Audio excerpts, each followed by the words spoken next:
wassalatu wassalamu ala Rasulillah wa ala alihi wa sahbihi wa mawala. La haula wa la quwwata illa billah. Amma ba'du.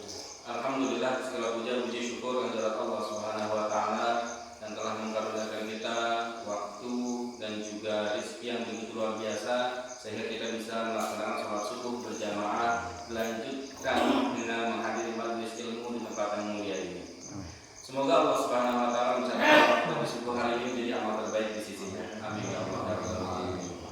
Salawat dan salam selalu kita curahkan kepada junjungan alam yaitu habibana wa syafi'ana wa maulana Muhammad sallallahu alaihi wasallam. Yang saya hormati DKM Masjid dan seluruh jamaah salat subuh. Alhamdulillah hari ini pada kesempatan kali ini di bulan yang sangat mulia ini, bulan kelahiran Nabi Muhammad sallallahu alaihi wasallam, kita akan membahas tentang hadis yang sangat terkenal sekali. Hadis ini pun adalah hadis yang pertama kali disampaikan dalam hadis Arba'in Imam An-Nawawi, dan bahkan seluruh ulama sepakat bahwasanya hadis ini adalah kepalanya segala amal ibadah. Begitu. Menjaga niat demi akhirat, menjaga niat untuk akhirat kita. An Amirul Mukminin Abi Hafs Umar bin Khattab radhiyallahu anhu qala sami'tu Rasulullah sallallahu alaihi wasallam yaqul innamal a'malu binniyat wa innamal likulli imrin ma nawa faman kanat hijratuhu ila Allah wa rasulih fa hijratuhu ila Allah wa rasulih wa man kanat hijratuhu lidunya yusibuha aw imra'atin yankihuha fa hijratuhu ila ma hajara ilaih. Kita kenal mungkin hadis ini sepenggal saja, yaitu innamal a'malu binniyat. Sesungguhnya amal itu tergantung dari niatnya. Bahkan kitab fikih pun menyampaikan, dalam kitab fikih disampaikan bahwasanya 90% amal ibadah itu ditentukan niatnya, ya. Sehingga jika tidak ada niat yang tepat, ibadah yang luar biasa pun akan bernilai kecil di sisi Allah Subhanahu wa taala. Kita pun hari ini harus sambil menanamkan niat bahwasanya selain menghadiri majelis ilmu, kita niatkan untuk beriktikaf di masjid ini. Kita niat bersama-sama. Bismillahirrahmanirrahim. Bismillahirrahmanirrahim. Nawaitul i'tikafa fi hadzal masjid ma dumtu fihi lillahi ta'ala. Alhamdulillah, sehingga amal kita plus akan dicatat sebagai orang yang beriktikaf di dalam masjid ini. Makna hadis dari hadis yang tadi sudah kita bacakan dari Amirul Mukminin Abi Hafs Umar bin Khattab radhiyallahu anhu. Saya mendengar Rasulullah sallallahu alaihi wasallam bersabda, sesungguhnya setiap perbuatan tergantung niatnya. Dan sesungguhnya setiap orang akan dibalas berdasarkan apa yang dia niatkan. Siapa yang hijrahnya karena ingin mendapatkan keridhaan Allah dan Rasulnya, maka hijrahnya kepada keridhaan Allah dan Rasulnya. Dan siapa yang hijrahnya karena dunia yang dikehendakinya atau karena wanita yang ingin dinikahinya, maka hijrahnya akan bernilai sebagaimana yang dia niatkan. Hadis riwayat Bukhari dan Muslim. Jamaah dirahmati Allah Subhanahu wa taala, saya ingin memulai hadis ataupun pembahasan hadis ini dari sebuah kisah yang sangat fenomenal sekali, ya, yang sangat terkenal sekali, diceritakan turun-menurun oleh para ulama dan juga para habaib, yaitu kisahnya Barsisah. Mungkin pernah mendengar Bapak dan Ibu, ya. Kisah Barsisah ini adalah seorang ulama yang begitu luar biasa, orang soleh yang begitu luar biasa, ya. Ketika dia sedang melaksanakan sholat, tiba-tiba datang seseorang ikut sholat di dalam masjidnya. Pada saat itu Barsisah melihat orang tersebut beribadah dengan begitu khusyuknya. Dari mulai ba'da isya sampai menjelang tengah malam, orang tersebut beribadah sampai menangis sejadi-jadinya. Barsisah bingung melihat itu. Oh, ternyata ada orang yang lebih soleh dari saya, bisa menikmati keindahannya beribadah. Sehingga Barsisah ketika selesai beribadah keduanya bertanya kepada orang tersebut, Wahai saudaraku, apakah amalan yang bisa membuatmu sekhusyuk ini dalam beribadah? Dijawab oleh orang tersebut, aku ini seorang pendosa yang begitu banyak sekali dosanya, sehingga ketika aku beramal, aku beribadah, aku meminta ampun kepada Allah, aku merasakan setiap ampunan, aku merasakan setiap taubat, aku merasakan kekhusyuan dari setiap ibadah, karena aku banyak dosanya. Sedangkan engkau bersisol, bagaimana akan menikmati ibadah sedangkan tidak ada dosa pada dirimu?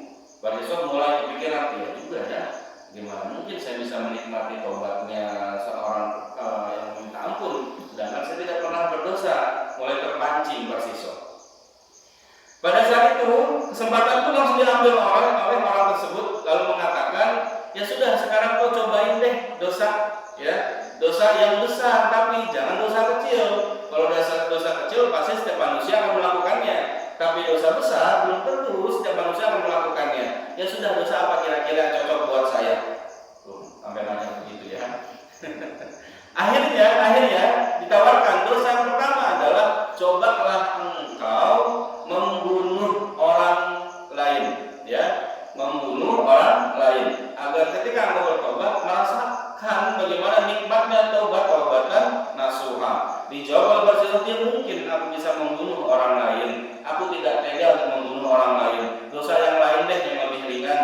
Ya sudah, kalau begitu engkau berzina saja dengan tetanggamu.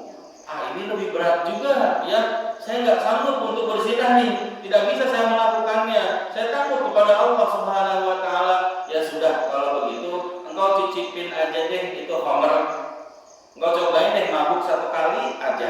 Setelah itu nanti engkau langsung buru-buru bertobat kepada Allah Subhanahu wa Ta'ala. Akhirnya bersisol pikiran, ya sudah, kalau cuma khamr doang kan cuma minum doang, tinggal sembunyi aja di rumah, gak ada ketahuan begitu. Pada saat itu akhirnya bersisol buru-buru mencari khamr, yang mencari minum-minuman alkohol yang memabukkan, diminumlah oleh bersisol. Dan ketika membeli itu ada tetangganya lewat, seorang ibu atau perempuan. Ketika dalam keadaan mabuk, akhirnya bersisol pun ternyata berzina dengan ibu tersebut, dengan wanita tersebut. Ketika berzina ternyata dilihat oleh suami perempuan tadi. Akhirnya apa? Akhirnya dibunuh sekaligus laki-laki tadi. Pada saat itu akhirnya warga melihat kejadian tersebut, bersisol pun ditangkap dan akan dihukum mati. Bersisol langsung mendapatkan 3 dosa besar. Yang pertama, minum minuman keras, yang kedua berzina, yang ketiga membunuh orang lain. Pada saat bersisol sedang diikat di atas tiang, datanglah orang tadi yang menyarankan bersisol untuk berbuat dosa. Pada saat itu orang tersebut datang, ternyata mengakui, wahai bersisol, sesungguhnya aku adalah setan, sesungguhnya aku adalah iblis yang tidak ridho melihatmu beribadah dengan penuh kekhusyuan, dan juga tidak ridho engkau tidak melakukan dosa besar. Sekarang kesempatanmu masih ada satu lagi, agar engkau selamat dari hukuman mati ini. Bagaimana caranya kalau begitu? Ajarkan aku, wahai setan. Ya sudah, bersyahadatlah kepadaku, jangan bersyahadat kepada Allah Subhanahu wa Ta'ala. Karena bersisol ingin sekali selamat dari hukuman tersebut, akhirnya dia tidak berpikir panjang, ya, tidak mengamalkan ilmunya, salah niatnya. Akhirnya bersisol pada saat itu mengatakan, ya sudah, aku beriman kepadamu, tolong bebaskan aku. Pada saat itu pula ternyata bersisol pun dicabut nyawanya oleh Allah Subhanahu wa Ta'ala. Bersisol pun meninggal dalam keadaan su'ul khatimah, dan lebih mengerikan lagi, dan meninggal dalam keadaan kafir. Nauzubillah. Begitu. Jemaah dirahmati Allah Subhanahu wa Ta'ala, kalau kita memang beribadah sudah niatnya karena Allah Subhanahu wa Ta'ala, niatnya menjalankan syariatnya Allah Subhanahu wa Ta'ala, maka rumusnya hanya satu, taat tanpa tapi, patuh tanpa syarat. Jangan banyak tapinya, jangan banyak syaratnya. Saya mau sholat tahajud kalau nanti cuacanya tidak hujan. Saya mau bersedekah kalau nanti saya sudah kaya. Saya mau meninggalkan zina kalau nanti sudah menikah. Ya, kalau sudah lillahi ta'ala, kalau sudah hijrahnya niat karena Allah Subhanahu wa Ta'ala, maka apapun rintangannya akan dilakukan. Jamaah dirahmati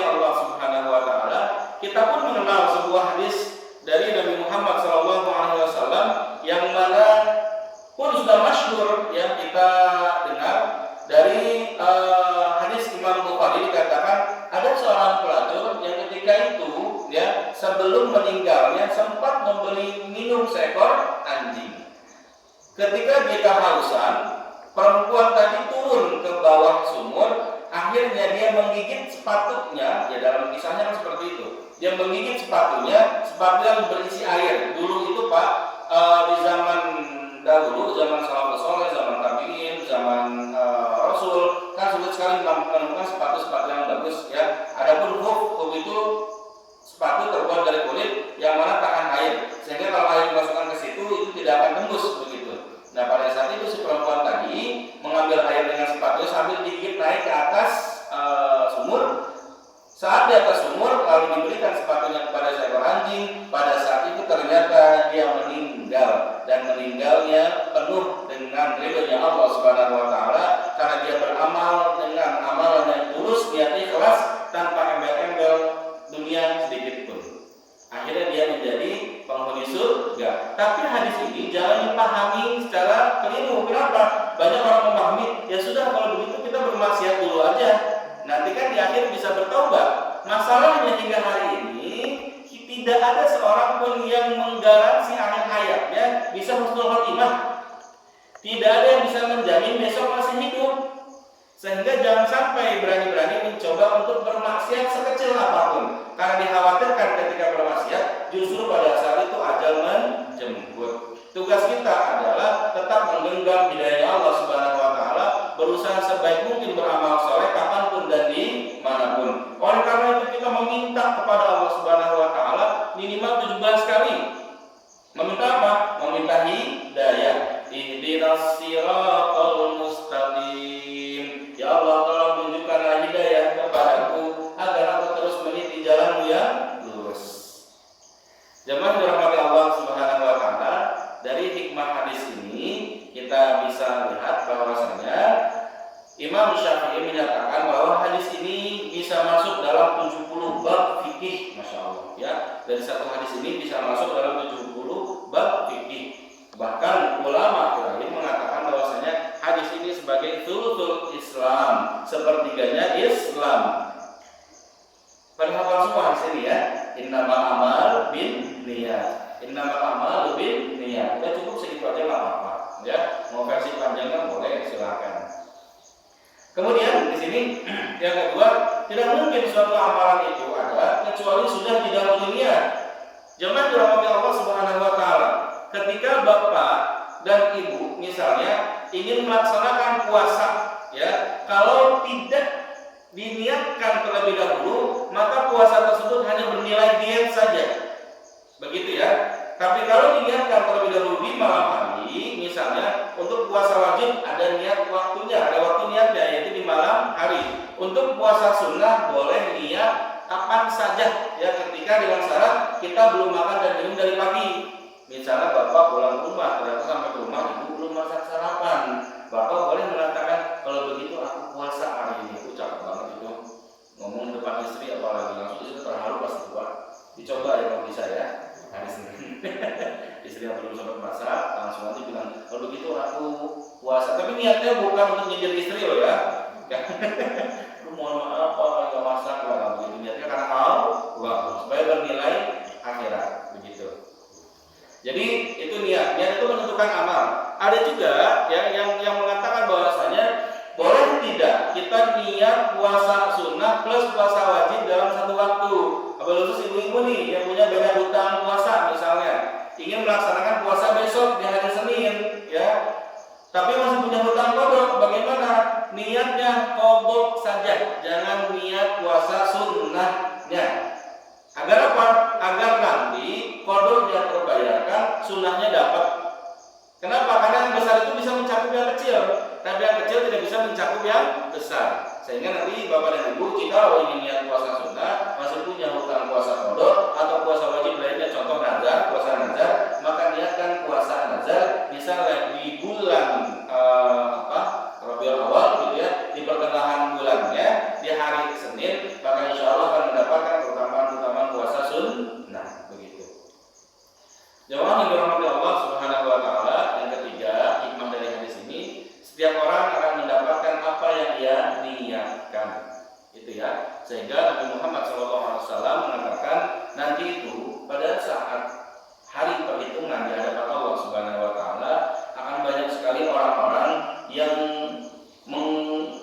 mengklaim atau komplain kepada Allah Subhanahu wa taala ibadahnya itu tidak ada, pahala ibadahnya tidak ada. Kemana pahala saya, puasa saya, sholat saya, sedekah saya, zakat saya, sholat duha saya, begitu. Hari ini mindset kita banyak sekali terbentuk bahwasanya duha itu agar apa? Agar uangnya banyak, agar hartanya berlebih, agar hutangnya lunas, misalnya begitu. Agar nanti punya keturunan, berangkat umroh supaya dapat jodoh, berangkat haji supaya proyeknya ini segala macam, supaya kepilih jadi apalah segala macam. Nah, ketika itu diniatkan, iya kata Allah akan dikabulkan, iya akan dikasih. Tapi nanti ketika di akhirat tidak membawa bekal akhirat, hanya membawa bekal dunia saja. Dan ketika di dunia sudah diberi, maka di akhirat tidak mendapatkan apapun. Rugi. Padahal kita sering meminta, Rabbana atina fid dunya hasanah wa fil akhirati hasanah. Dua paket langsung, ya, yaitu paket di dunia dan paket di akhirat. Oleh karenanya harus niatkan untuk akhirat saja, ya, untuk akhirat saja. Perbanyaklah doa yang bernilai akhirat. Kalau dunia insya Allah ya bisa diusahakan. Tapi kalau akhirat ini yang repot, ya. Benar kita nanti akan disiksa, salahnya akan diazab. Begitu. Kemudian niat itu artinya adalah bermaksud atau berkehendak. Letak niat itu mahalluha fil qalbi. An-niyatu mahalluha fil qalbi. Niat itu tempatnya di dalam hati. Dari rukun Islam, ya, rukun Islam yang disampaikan oleh Allah dan Rasulullah SAW, Nabi Muhammad hanya melafalkan satu niat saja dengan lisannya ketika kapan? Bukan ketika zakat, bukan ketika sholat, bukan ketika puasa, tapi ketika haji dan umroh saja. Rasul melafalkan niat hanya ketika haji dan umroh saja. Nawaitul umrata wa ahramtu biha lillahi ta'ala. Nawaitul hajja wa ahramtu bihi lillahi ta'ala. Labbaik Allahumma hajjan, labbaik Allahumma umratan. Itu yang dilafalkan niat oleh Nabi Muhammad SAW. Sisanya amalan-amalan yang lain itu diniatkan dalam hati. Ya, hanya dalam hati. Contoh ketika sholat, ya, ketika sholat niat yang terhitung itu Pak, bagi mazhab Imam Syafi'i, niat yang terhitung bagi seluruh mazhab, niat yang terhitung itu adalah ketika takbiratul ihram. Allah. Nah, pada saat perbuatan pertama itu diniatkan dalam hati, usolli fardhu subhi raka'ataini mustaqbilal qiblati ma'muman lillahi ta'ala. Sampai begitu. Ya, niatnya di dalam hati. Ada juga mazhab yang lain, tetap niatnya di dalam hati, tapi ketika datang langsung cepat Allahu Akbar. Ada yang sholatnya begitu ya, tidak niat ketika takbiratul ihram, ada begitu. Tidak apa-apa, karena inti dari niat adalah di dalam hati. Sama seperti orang yang berpuasa wajib Ramadan. Puasa wajib Ramadan itu syaratnya adalah niatnya di malam hari, tabyitun niyah. Ya, tabyitun niyah. Harus niat di malam hari. Kalau niatnya setelah sholat subuh, maka tidak sah puasanya, begitu. Nah, niatnya itu tidak perlu dilafalkan sebenarnya Pak. Ya, tidak perlu dilafalkan. Contoh misalnya apa sih niat salah satu? Nawaitu shauma ghadin an adai fardhi syahri Ramadan hadis sanati fadlillahi ta'ala. Diniatkan dilafalkan sebenarnya hanya untuk membantu lisan saja. Hanya untuk membantu hati saja.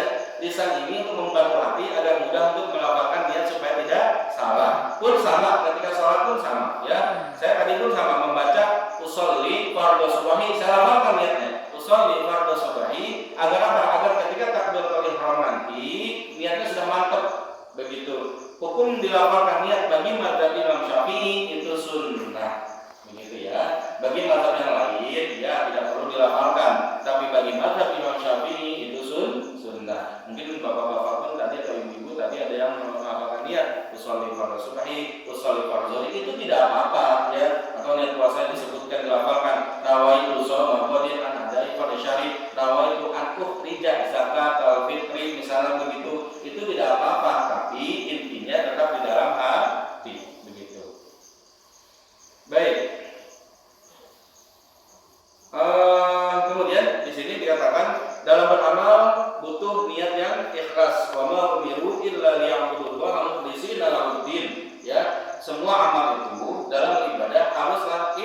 ikhlas. Ketika dikatakan mukhlis Pak, itu mukhlis itu untuk kita Pak. Mukhlisin itu untuk kita. Orang yang masih berusaha hingga hari ini menjadi orang-orang yang ikhlas. Tapi ketika ikhlas sudah mendarah daging, sudah tidak ada perasaan riya dan lain sebagainya, maka naik derajatnya menjadi mukhlas.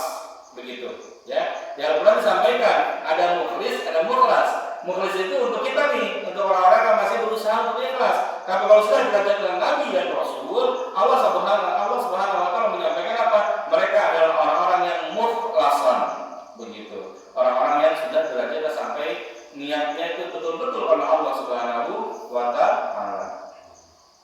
Dan hari ini Pak, banyak sekali fenomena yang sesuai dengan hadis disampaikan dari hadisnya Imam Tirmidzi, man talabal ilmi liyujariya bihil ulama aw liyumariya bihis sufaha aw yasrifa bihi wujuhan nas ilaihi adkhalahu Allahun nar. Alhamdulillah. Barang siapa menuntut ilmu, mencari ilmu, hanya ingin digelari ulama, pengen dipanggil ustaz, pengen dipanggil kiai, pengen dipanggil orang yang saleh, orang yang benar, orang yang ahli surga doang begitu. Atau untuk berdebat dengan orang bodoh ya, supaya dia merasa paling benar, atau supaya dipandang manusia dia keren banget begitu ya ilmunya, maka Allah Subhanahu wa taala akan memasukkannya ke dalam neraka. Alhamdulillah. Sudah nggak Pak, Bu? Saran dari saya sudah tinggalkan perdebatan yang tidak penting. Hari ini kita banyak sekali membahas itu terus setiap tahun. Ini sekarang bulan mulut ya, ramai lagi nih. Yang satu muludan, yang satu enggak, dibahas lagi. Ini bid'ah nggak Ustaz nih ya? Ini kan tidak dicontohkan oleh Rasul, kan Rasulullah masih hidup begitu kan. Jadi nggak perlu diperayakan dengan macam-macam. Oh enggak, Rasul itu sering melakukan perayaan ketika khususnya di hari Senin dengan cara apa? Berpuasa. Begitu terus debatnya, tidak ada habisnya. Tinggalkan sudah ya.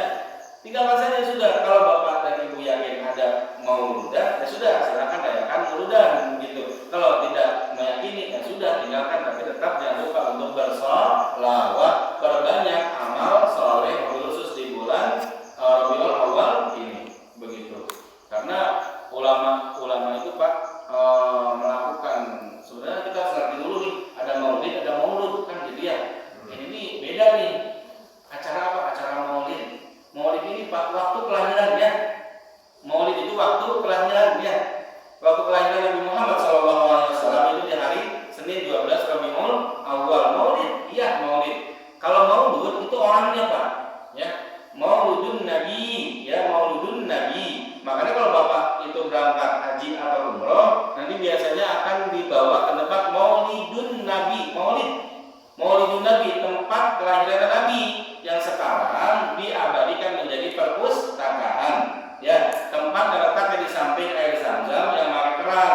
Kalau mau ngambil air Zam-Zam dengan jigen, itu di situ tuh tempatnya. Ya, di ujung dekat pintu As-Sofa, sana tuh As-Sofa, ya, di samping Istana Raja, ya, bukit Jabal Uwais di situ.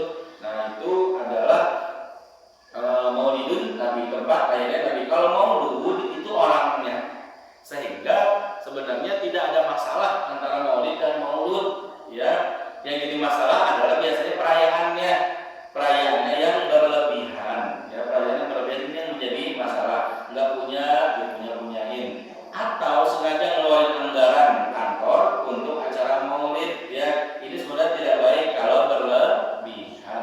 Tapi kalau memang niatnya untuk syiar, ya untuk dakwah, itu tidak apa-apa, silakan. Karena di dalam acara Maulid Nabi Pak, ya, pemuludan itu kan sebenarnya bukan bongsangnya, ini bukan beseknya intinya. Sekarang ada istilah nih, apa nyorok ya, kemana ngambil bongsang, dapat 2, tahu-tahu nggak makan, mubazir begitu. Di jalan kan banyak berjuang nasi begitu ya. Padahal intinya adalah bagaimana kita bisa memahami sirah nabawiyah yang disampaikan pada acara Maulid itu. Itu kan bacaannya kan Masya Allah tuh ya, bacaannya begitu luar biasa. Ada kisah Nabi Muhammad SAW bagaimana perjuangannya, bahkan ya para sahabat Ansor itu, para sahabat di Madinah itu, ketika Nabi Muhammad pulang dari perang Tabuk itu disambut dengan luar biasa. Dengan apa? Tola'al badru alaina, kan begitu ya. Nah itu adalah ungkapan bahagianya dengan kedatangan Rasul dari perang Tabuk. Ketika Rasul tidak ada, untuk mengingat sejarah Rasul itu dibuatlah buku khusus untuk Muludan bahasanya. Begitu ya, di dalamnya itu banyak kisah-kisah para nabi. Makanya saya sarankan kalau bisa buku Muludan ini ada terjemahan bahasa Indonesianya. Ya sehingga ngerti apa yang dibaca hari ini kan cuma hafal doang baca ini. Tolak al-badru alaina, bingung apa artinya tolak al-badru? Ya nggak ngerti. Tapi pada hafal ya. Tolak al-badru alaina, telah nampak, telah datang kepada kami apa? Bulan purnama. Tuh kan indah banget ya, memuji Nabi Muhammad SAW.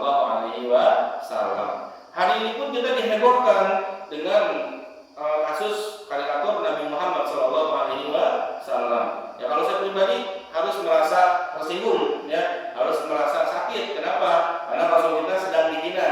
Walaupun ada orang-orang liberal yang diagung-agungkan oleh kelompoknya, bahwasanya loh itu kan karikatur Nabi, itu kan kita belum lihat wajah Rasul, belum lihat wajah Nabi, sehingga karikaturnya tidak menggambarkan Nabi. Kenapa harus marah begitu? Itu orang-orang liberal berkata seperti itu. Apapun itu selama itu membawa nama Nabi Muhammad SAW, maka kita harus marah, harus berasa sakit hati ini ketika Rasul disakiti begitu.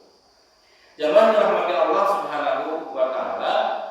Baik, di sini Pak, manusia diganjar bertingkat-tingkat sesuai dengan tingkatan niatnya. Hari ini Pak, subuh ini kita sholat berjamaah di masjid yang sama, sepakat ya, dengan keramik yang sama, dengan imam yang sama, dengan kipas angin yang sama, di waktu yang sama. Tapi setiap orang ketika keluar masjid ini akan membawa bekal yang berbeda-beda. Tergantung niatnya, ya tergantung niatnya. Ada yang tadi sholatnya khusyuk, ada yang sholatnya baru takbir atau dalam sudah kepikiran macam-macam, ya kunci motor, jemuran, mau masak apa, utang misalnya, cicilan dan lain sebagainya, langsung keingetan. Dengan orang yang khusyuk tentu akan berbeda. Tapi standar minimal dapat 27 derajat karena mendapatkan sholat berjamaah, pahala sholat berjamaah. Akan tetapi pahala bonusnya itu nanti akan berbeda-beda.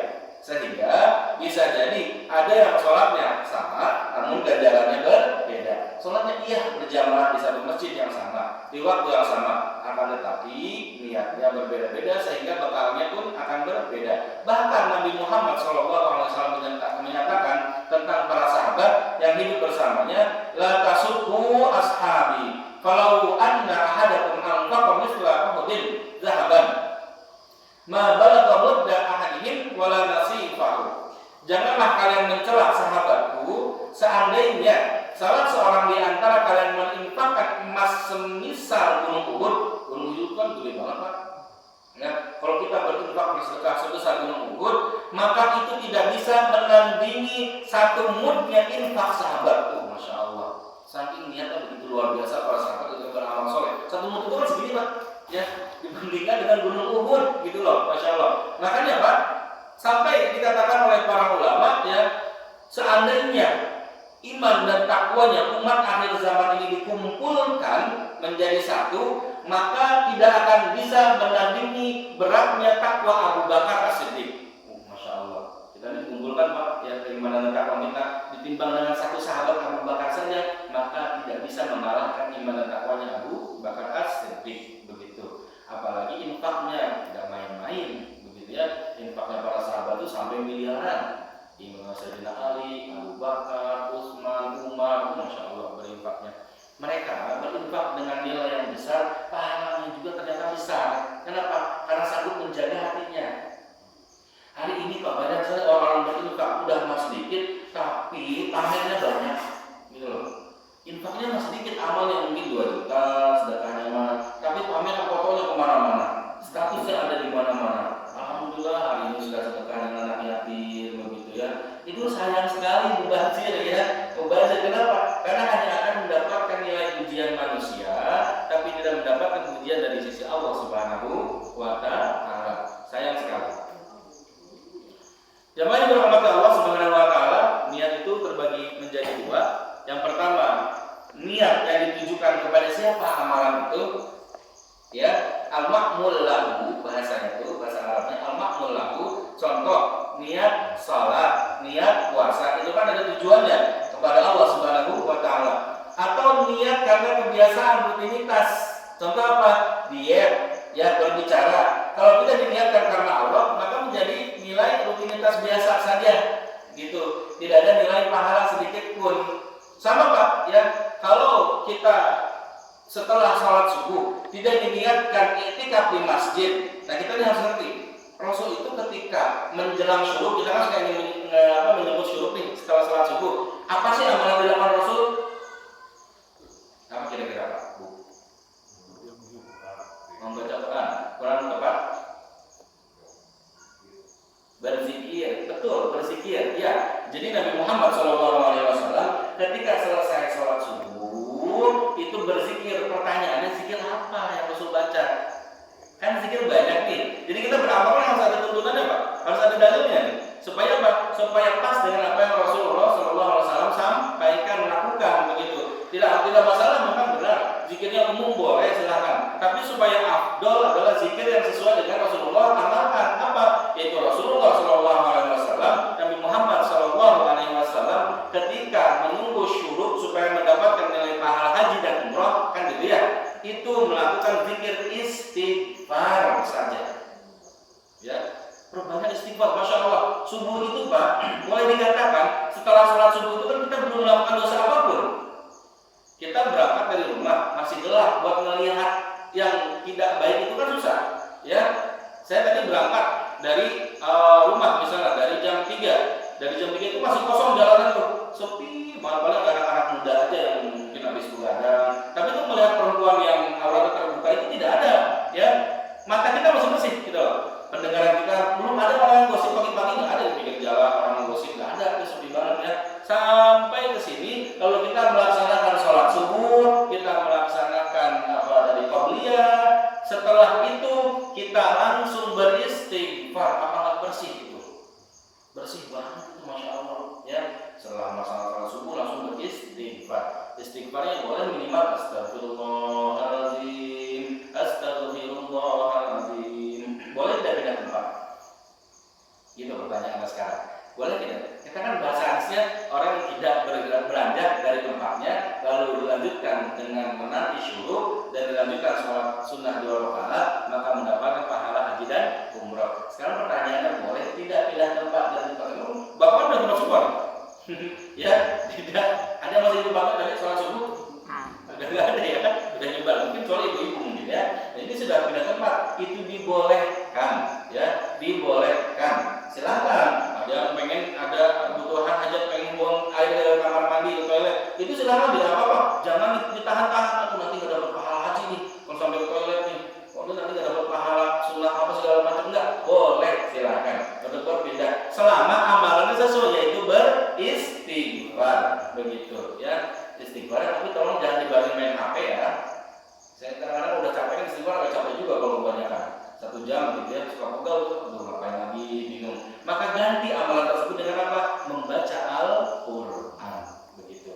Jadi itu rumusnya, cukup 2 amalan saja Pak. Ya, ketika kita selesai dari sholat subuh, langsung berzikir dengan imam, misalnya bareng-bareng seperti tadi, lalu dilanjutkan dengan membaca istighfar. Kalau sudah mulai berasa lelah, silahkan tenangkan diri dulu, lalu ambil mushaf dan membaca Al-Quran, begitu. Ya Pak. Jadi niat itu terbagi 2 tadi. Yang pertama niat karena siapa, yang kedua niat karena kebiasaan.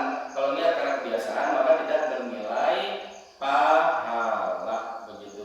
Contoh makan sehari-hari, kalau tidak diniatkan karena Allah, makannya itu bernilai makan saja, gitu.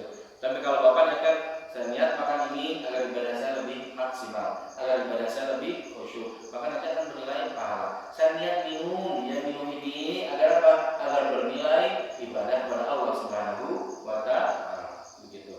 Jadi tergantung niatnya. Baik, di sini penghancur niat Pak. Ya, kadang-kadang niat kita sudah benar nih, tapi di tengah jalan ada orang yang menguji, mulai belok di hati kita tuh. Pak, udah rajin banget ibadahnya, langsung buru-buru. Contoh nih Pak, mohon maaf ya. Contoh misalnya Pak Abdullah, oh iya saya memang udah begini dari dulu, begitu ya. Nah itu bisa, sebenarnya itu sudah benar, sudah bagus, tapi gara-gara ada bisikan dari pihak luar, ya, itu langsung merubah niat kita sehingga sehingga menjadi riya, itu hancur pahalanya. Sayang banget gitu ya. Atau berubah niat tadi itu, berubah niatnya misalnya pengen beramal soleh, ujung-ujungnya malah beramal salah begitu.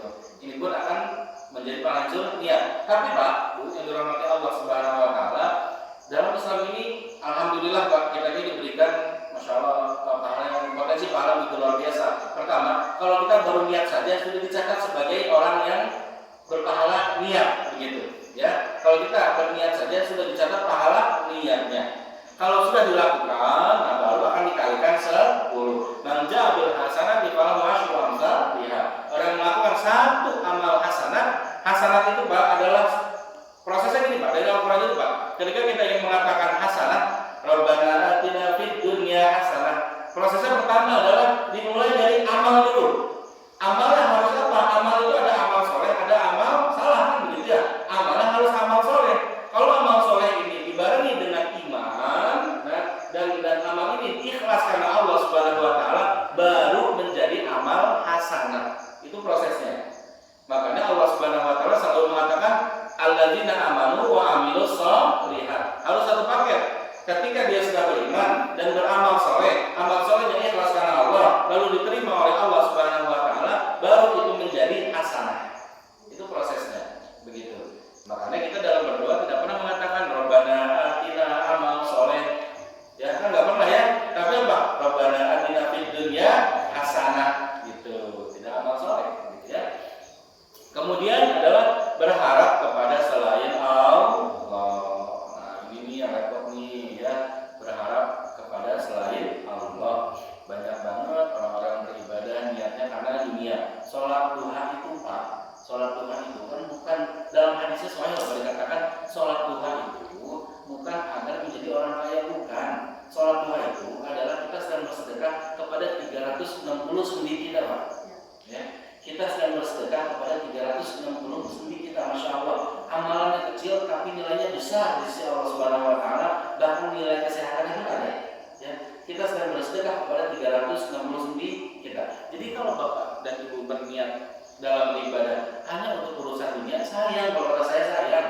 Ya Allah kasih, mungkin Allah kasih nanti kaya, ya, bisnisnya lancar, jabatannya naik, iya. Tapi nanti nilai akhiratnya tidak ada, begitu. Ya, nilai akhiratnya tidak ada. Kalau kita sudah niat karena Allah ngerti kok apa yang kita mau. Allah ngerti kok kita ini lagi ngejar apa sih, kita lagi mengusahakan apa, begitu.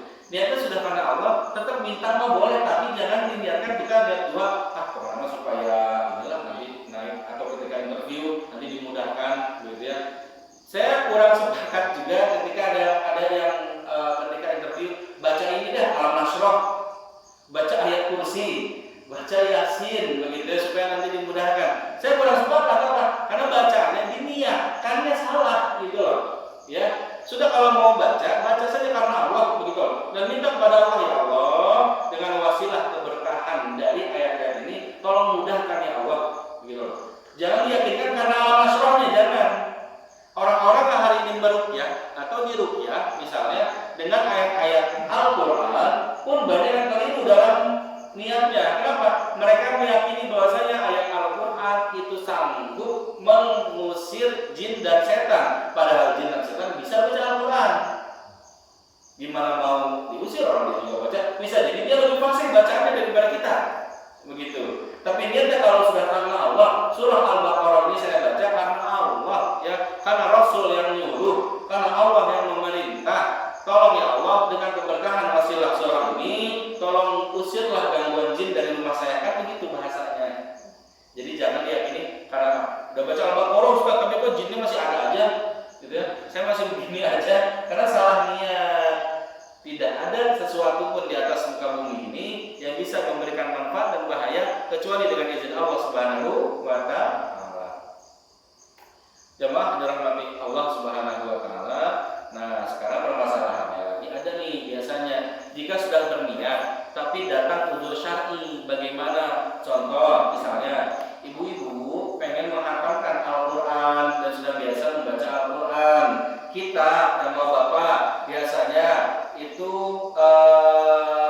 misalnya biasa sholat sunat, qobliyah dan ba'diyah, zuhur dan asar. Tapi ternyata dalam perjalanannya ibu-ibu datang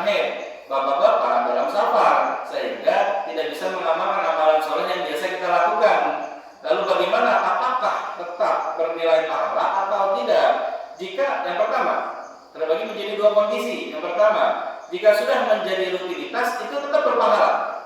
Kita sudah terbiasa sholat sunnah qabliyah dan ba'diyah zuhur misalnya, tiba-tiba harus sholat jamak qashar takbir, itu kan tidak ada qabliyah ba'diyah. Ya, apa yang mau diqabliyahin? Orang ada dua sholat di situ. Apa yang mau diba'diyahin? Begitu. Sehingga kita tidak bisa untuk melaksanakan qabliyah dan ba'diyah. Nabi Muhammad SAW ini kabar gembira yang untuk kita. Idza maridal abdu aw safar kutiba lahu mislu ma kana ya'malu muqiman sahihan. Jika salah seorang sakit atau safar, lalu dia tidak bisa mengerjakan amalan yang biasa dia lakukan, maka ia tetap dicatat mendapat pahala seperti ketika ia dalam keadaan mukim atau dalam keadaan sehat atau dalam keadaan tidak safar. Begitu ya, sehingga ibu-ibu tidak perlu memaksakan ketika datang pengen tetap buka Al-Quran, musafah Al-Quran, sudah ada kabar gembira ini. Kalau memang ini tetap membaca Al-Quran, diniatkan apa? Itu untuk berzikir, ya, agar tidak hilang hafalannya, misalnya begitu. Lalu, ya, yang kedua, jika tidak menjadi rutinitas, tiba-tiba ada udzur syar'i, maka hanya mendapat pahala niatnya saja. Kita tidak terbiasa dengan qabliyah ba'diyah, tapi tiba-tiba ketika datang waktu safar kita, kok pengen qabliyah ba'diyah tapi nggak bisa, baru niat saja, maka tetap dicatat pahala niatnya saja. Begitu. Tidak dicatat seperti orang yang melaksanakan sholat qabliyah ba'diyah, tidak, tapi mendapatkan pahala niat saja. Begitu. Wa huwa biniyatihi fajruhuma sawa'un. Begitu. Ini hadis Imam Tirmizi. Ya. Ia sesuai niatnya dan akan sama dalam pahala niatnya, bukan dalam pahala aplikasinya, bukan dalam pahala prakteknya, tapi pahala niatnya sama niatnya benar. Baik, sekarang ini pertanyaan lagi, cukupkah dengan niat ikhlas saja?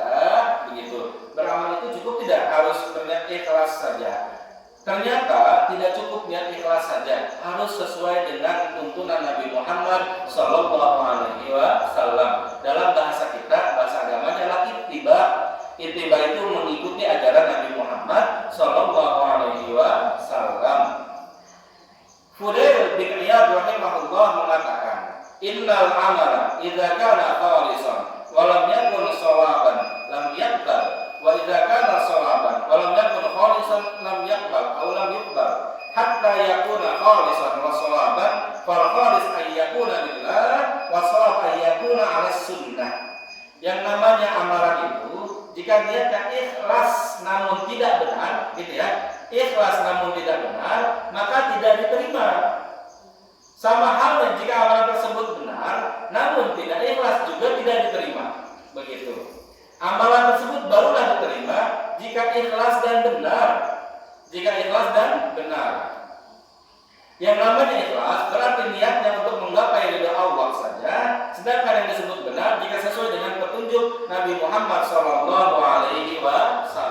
Apa sih amalan ikhlas tapi tidak benar? Contoh adalah Robin Hood. Nah, Bapak Robin Hood, ya, itu pernah Pak kejadian sedikit lagi ya. Itu pernah kejadian di zamannya Imam Abu Hanifah. Ada seorang maling, ya, yang mana ternyata ketika dia maling, ternyata malingnya itu harta maling yang dia curi itu dia bagikan kepada orang miskin. Itu dikejar sama Imam Abu Hanifah, dilihatin ini kenapa dia maling, kenapa dia mencuri. Ternyata harta curiannya dibagikan kepada orang-orang miskin. Lalu ditangkaplah pencuri tersebut, ditanya oleh Imam Abu Hanifah, kenapa engkau mencuri pada orang yang kaya zalim ini, lalu engkau membagikan hartanya kepada orang-orang miskin? Si maling tadi menjawab, saraftu lillah. Keren banget, maling zaman dulu jago bahasa Arab, Pak. Iya, saraftu lillah katanya. Saya ini mencuri karena Allah. Oh, apa maksudnya? Iya kan ketika saya melakukan satu amal soleh dikali 10. Kalau saya melakukan amal salah dikurangi 1, kan begitu. 10 kurang 1 masih ada 9 pahala saya. Maling zaman dulu syar'i, Pak. Iya, sampai hitungannya akhirat, Masya Allah malingnya. Akhirnya jawablah oleh Imam Abu Hanifah, innallaha thayyibun wa la yaqbalu illa thayyiban.